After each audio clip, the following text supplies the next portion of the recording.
फडणवीस तुम्हारे पूर्वज नहीं थे, ओवैसी के पूर्वज थे जो अंग्रेजों से जिहाद कर रहे थे।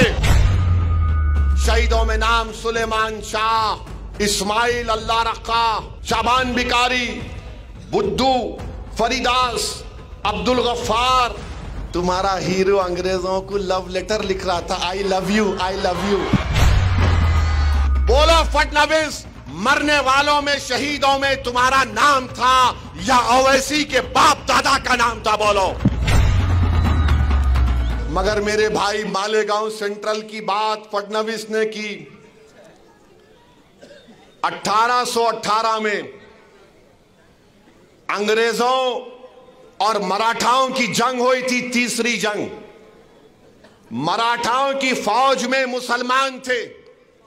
कौन सी तारीख को? 1818। फडणवीस, तुम तारीख में वीक हो, तुम्हारे को नहीं मालूम, तुम हिस्ट्री नहीं जानते।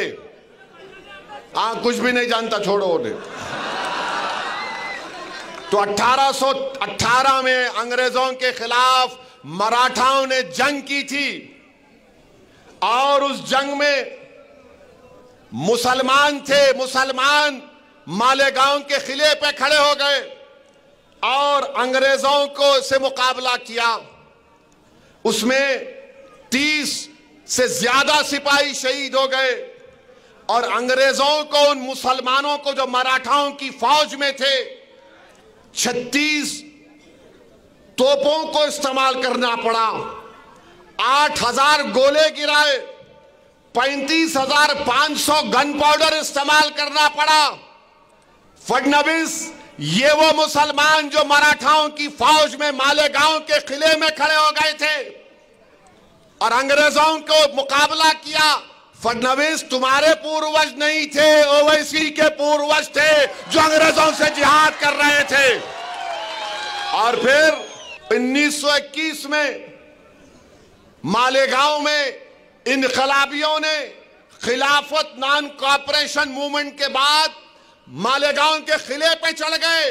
अंग्रेजों का झंडा हमने निकाला, फडणवीस तुम्हारा हीरो नहीं निकाला। हमारे बुजुर्गों ने झंडा निकाला, मालेगांव शहर को कब्जा कर लिया और उसके बाद अंग्रेजों ने क्या किया? बोलो फडणवीस, मरने वालों में, शहीदों में तुम्हारा नाम था या ओवैसी के बाप दादा का नाम था? बोलो, नाम क्या था? सुनो फडणवीस, शहीदों का नाम जिन्होंने 1921 में अंग्रेजों का झंडा निकालकर हिंदुस्तान के झंडे को लहराया।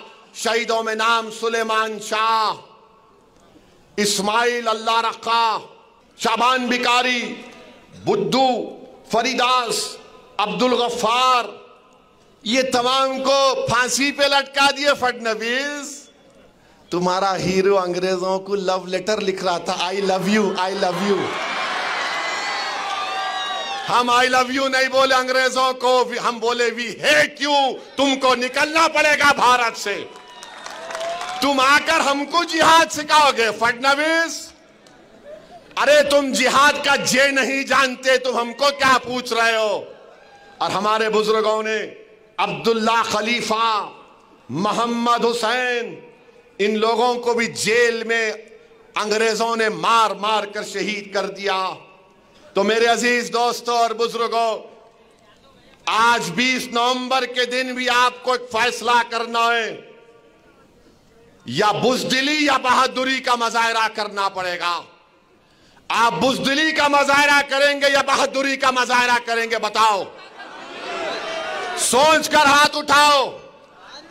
क्योंकि मालेगांव में जो शहीद अंग्रेजों का झंडा उतारे थे, सुलेमान शाह, इस्माइल अल्लाह रखा, शाबान बिकारी, बुद्धू फरीद, अब्दुल गफ्फार की रूहें पुकार पुकार कर कह रही, अगर अल्लाह हमको सुनने की ताकत देगा, औरंगाबाद की सरजमीन पर बसने वालों, तुम क्या बहादुरी के मुजाहरे करोगे या बुज़दिली के मुजाहरे करोगे? बताओ, आप बहादुरी के मुजाहरे करेंगे या बुज़दिली के मुजाहरे करेंगे? आपको बताना पड़ेगा।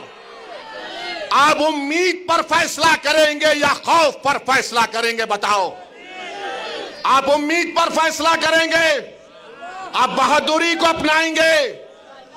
तो फिर आप बताइए, आज 20 नवंबर के दिन आप 1 घंटे की कुर्बानी देंगे या अपने मुस्तकबिल को आप तकालीफ में गुजारेंगे? 20 नवंबर के दिन आपको इंशाअल्लाह, मुझे यकीन है कि आप बहादुरी के मजारे करेंगे। आप खौफ को करीब आने नहीं देंगे, आप उम्मीद के ऊपर मंजलिस को देंगे। आप 1 घंटे की कुर्बानी देंगे, अपने वोट को इस्तेमाल करने जाएंगे।